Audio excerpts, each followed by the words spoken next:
Roads या सड़कें दोस्तों ये वो जरिया है जिन पर चलकर आप पहाड़ों, नदियों, जंगलों के बीच से किसी भी जगह पहुंच सकते हैं। यदि सड़कें नहीं होंगी तो पहाड़ और जंगलों को पार करना सैकड़ों गुना मुश्किल हो जाएगा। इनकी जरूरत हर गांव, राज्य और देश को है। यहाँ तक कि जितनी अच्छी सड़कें होंगी, विकास भी उतना ही तेजी से हो सकेगा। इंफ्रास्ट्रक्चर को डेवलपमेंट का एक इम्पॉर्टेंट मापदंड माना जाता है। इंडिया में सड़कों की कहानी एंशिएंट टाइम से चली आ रही है। इंडस वैली सिविलाइजेशन या इंडस सिविलाइजेशन के वक्त से ऑर्गेनाइज रोड्स देखे जा रहे हैं। हालांकि ब्रिटिश एरा में रेलवे लाइंस पर ज्यादा जोर दिया गया था और सड़कों की तरफ कम डेवलपमेंट हुआ, लेकिन इंडिपेंडेंस के बाद पहले 5 ईयर प्लान में ही रोड्स को एक इम्पॉर्टेंट जगह दी गई। आज इंडिया में दुनिया का सेकंड लार्जेस्ट रोड नेटवर्क मौजूद है, जो करीब 62.16 लाख किलोमीटर्स का है। इसमें 1,36,440 किलोमीटर के नेशनल हाईवेज, 1,76,818 किलोमीटर के एक्सप्रेसवेज और करीब 59 लाख किलोमीटर के state highways, major roads, district roads, village roads और फीडर रूट्स एक्सेट्रा शामिल हैं। लेकिन इन्हीं 75 ईयर्स में इंडिया ने कुछ ऐसे प्रोजेक्ट्स लॉन्च किए हैं जो लंबे रोड नेटवर्क को बनाने में मिसाल बने हैं। इन्हीं में से एक प्रोजेक्ट है गोल्डन क्वाड्रिलेटरल। ये project national highway development authority यानी NHDP के पहले फेज में बनने में एक क्वाड्रिलेटरल नुमा प्रोजेक्ट है, जो इंडिया के चारों कोनों को जोड़ रहा है। इसमें नेशनल हाईवेज, एक्सप्रेसवेज और कई रोड्स बनाए जाने हैं। हालांकि अब ये पूरा प्रोजेक्ट भारतमाला परियोजना नाम की एक अम्ब्रेला स्कीम के अंतर्गत लिया जा चुका है। आज इस गोल्डन क्वाड्रिलेटरल का एक हिस्सा इस वीडियो में हम डिस्कस करेंगे। यह है ईस्ट वेस्ट कॉरिडोर। चलिए शुरू करते हैं। दोस्तों, मदर्स डे के खास अवसर पर आपको स्टडी IQ पे मिलने जा रही है फ्लैश सेल। इस सेल का लाभ उठाने के लिए आपको सिंपली जाना है स्टडी IQ की वेबसाइट पे और यूज करना है कूपन कोड आदर्श फ्लैश, और उसके बाद आपको UPSC CSE pre plus mains का कोर्स 20,000 की जगह 9,999 के डिस्काउंटेड प्राइस पे मिलेगा। और सिर्फ इतना ही नहीं, इसी सेम डिस्काउंटेड प्राइस पे आपको मिलेगी डबल वैलिडिटी। सेल अवेलेबल है 8 मई 2022 तक। तो अब किसका वेट कर रहे हैं आप? यूज करिए आदर्श फ्लैश कूपन कोड को और मजबूत करिए अपनी UPSC की तैयारी को स्टडी IQ के साथ, वो भी डिस्काउंटेड रेट्स पे। Links in the description.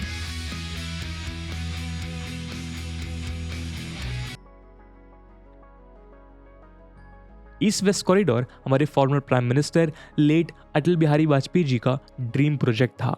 Vajpayee ji ने गोल्डन क्वाड्रिलेटरल बनाने का ये आइडिया प्रपोज किया था, जिससे इंडिया के चारों कोनों को रोड से जोड़ा जाए। इसमें दिल्ली, मुंबई, चेन्नई और कोलकाता को जोड़ना था।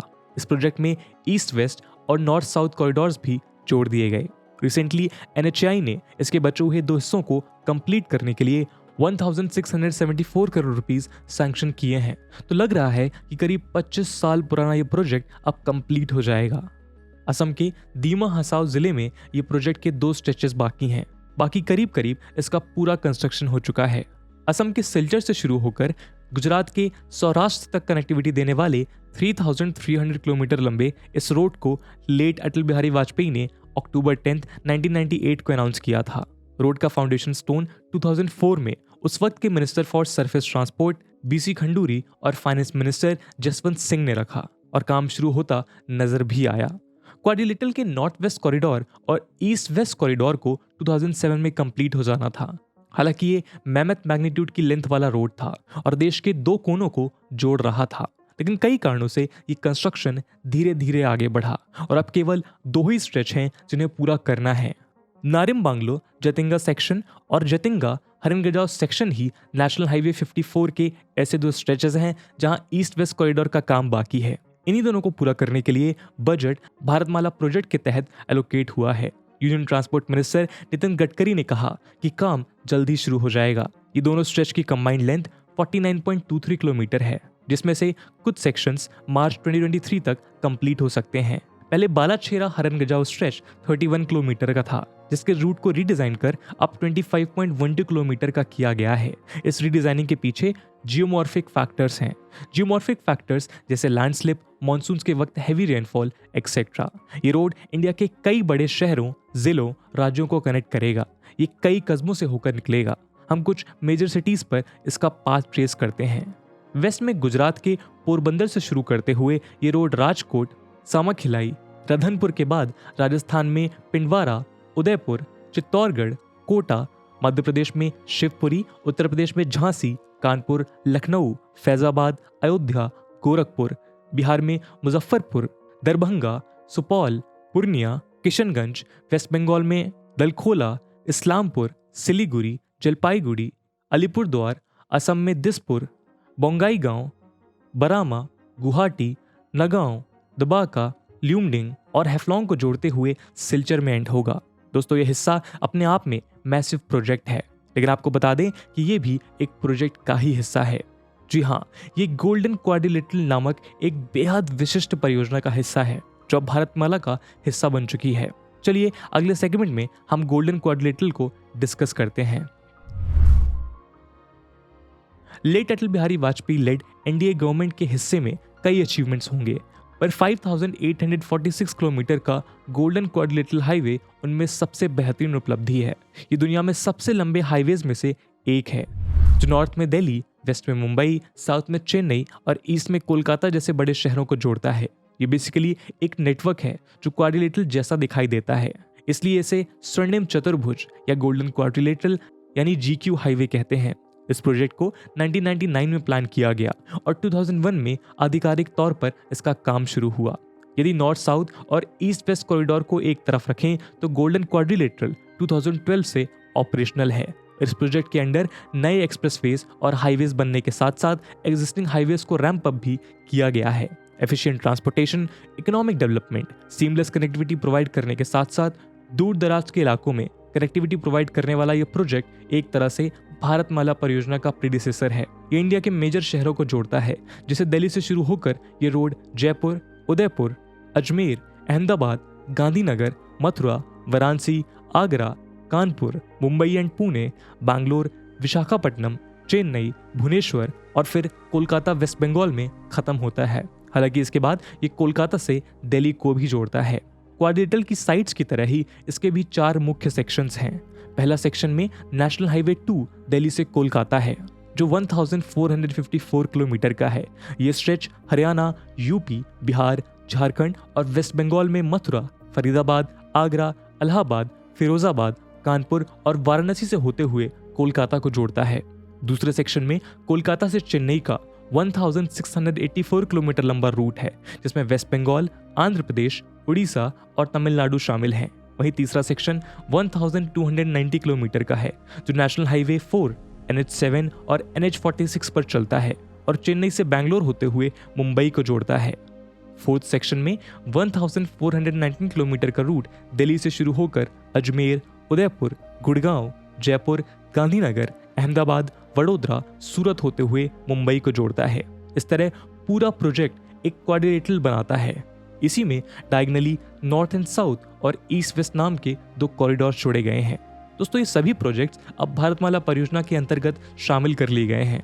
कुछ रिपोर्ट्स में भारतमाला परियोजना को एक तरह से GQ और नेशनल हाईवे डेवलपमेंट प्रोग्राम यानी NHDP को ट्रिब्यूट बताया जाता है। किसी भी देश में ट्रांसपोर्टेशन नेटवर्क से ही डेवलपमेंट पॉसिबल है, और ट्रांसपोर्टेशन पॉसिबल है अच्छे रोड्स, मैरीटाइम रूट्स और इनलैंड वाटरवेज से। यही बात इंडिया जैसे पॉपुलेटेड और बड़े देश के लिए भी सच है। ट्रैफिक का स्मूथ फ्लो हो या दूर दराज के इलाकों में कनेक्टिविटी, रोड्स का डेवलपमेंट इनवेटेबल है। भारतमाला प्रोजेक्ट एग्जैक्टली इसी रीजन से इंप्लीमेंट किया जा रहा है। एक अम्ब्रेला स्कीम है जिसमें नए रोड्स का कंस्ट्रक्शन, पुराने रोड्स का अपग्रेडेशन और इनोवेशन से लेकर पोर्ट्स और इनलैंड वाटरवेज तक रोड्स कनेक्टिविटी प्रोवाइड करना शामिल है। इस स्कीम के अंतर्गत इकोनॉमिक क्राइसिस, इंटर कॉरिडोर्स और feeder routes, national corridor efficiency improvement, border और इंटरनेशनल कनेक्टिविटी रोड्स, कोस्टल और पोर्ट कनेक्टिविटी रोड्स और ग्रीनफील्ड एक्सप्रेसवेज आदि शामिल होंगे। दोस्तों, भारतमाला प्रोजेक्ट यूनियन कैबिनेट ने अक्टूबर 25, 2017 को क्लियर किया था, जो इंडिया में NHDP के बाद दूसरा लार्जेस्ट हाईवे कंस्ट्रक्शन प्रोजेक्ट है। NHDP में करीब 50,000 किलोमीटर लंबे रोड्स कंस्ट्रक्ट किए गए थे। अब इसी सिलसिले में दूसरा प्रोजेक्ट शुरू किया गया है। इस प्रोजेक्ट से एक्सपेक्टेड है कि रोड्स कंस्ट्रक्शन के वक्त करीब 100 मिलियन मैन डेज की जॉब्स मिलेगी और सब्सिक्वेंटली 22 मिलियन जॉब्स क्रिएट होंगी, जिससे across the country economic activity increase होगी। भारतमाला के फेज 1 में करीब 34,800 किलोमीटर लंबाई के रोड्स बनाए जाएंगे। दोस्तों, फरवरी 2021 में union minister of finance and corporate affairs Shrimati Nirmala Sitharaman ji ने यूनियन बजट में कई मेजर्स अनाउंस किए थे उन्होंने बताया था कि रुपीज़ 5.35 लाख करोड़ की भारतमाला परियोजना में से 3.3 लाख करोड़ कॉस्ट के 13,000 किलोमीटर के रोड्स ऑलरेडी कंस्ट्रक्शन फेज में हैं। रिसेंटली यूनियन बजट 2022-23 में हाईवेज के डेवलपमेंट के लिए 1.8 लाख करोड़ दिया गया है। भारतमाला परियोजना एक लॉन्ग टर्म प्रोजेक्ट है जो 7 फेजेस में कंप्लीट होगा। फिलहाल इसका पहला फेज अंडर कंस्ट्रक्शन है, इसमें करंटली सैकड़ों हाईवेज प्रोजेक्ट्स बनाए जा रहे हैं। इसमें रोड्स की क्वालिटीज बढ़ाने के साथ साथ सस्टेनेबिलिटी का भी ध्यान रखा जा रहा है। कई तरह के रोड्स इस स्कीम में बनाए जा रहे हैं, वो फीडर रूट्स हों, कनेक्टिविटी रोड्स हों, सर्विस रोड्स हों या फिर ग्रीनफील्ड एक्सप्रेसवेज, सभी भारतमाला परियोजना में शामिल किए जा रहे हैं। इंडिया एक डेवलपिंग कंट्री होने के साथ साथ प्राइम मार्केट भी है। इंडियन ओशन रीजन में एक इम्पॉर्टेंट और स्ट्रैटेजिक लोकेशन रखने के साथ साथ जियोपॉलिटिक्स में भी इंडिया की पोजीशन बेहतरीन हो रही है। ऐसे में यहाँ पे आने वाले वक्त में डेवलपमेंट का पेस बढ़ना तय है और इसीलिए इंफ्रास्ट्रक्चर की नीड भी होगी। नॉर्थ ईस्ट कॉरिडोर के बनने से नॉर्थ ईस्टर्न रीजन में जहां अब तक कनेक्टिविटी कम रही है, डेवलपमेंट को अब एक मैसिव बूस्ट मिलेगा। तो दोस्तों, ये थी कहानी नॉर्थ ईस्ट कॉरिडोर की। इस पूरे प्रोजेक्ट को लेकर आपका क्या ओपिनियन है, कमेंट सेक्शन में ज़रूर बताइएगा। इसके अलावा अगर आप चाहते हैं कि हम किसी और इंफ्रास्ट्रक्चर प्रोजेक्ट को अपने आने वाली वीडियोज़ में कवर करें तो वो भी आप कमेंट सेक्शन में बता सकते हैं। आज की वीडियो के लिए इतना ही। आई होप आपको वीडियो पसंद आया होगा और अगर पसंद आया है तो अपने दोस्तों के साथ शेयर करना मत भूलिएगा। मिलते हैं अगले वीडियो में, तब तक के लिए जय हिंद, जय भारत।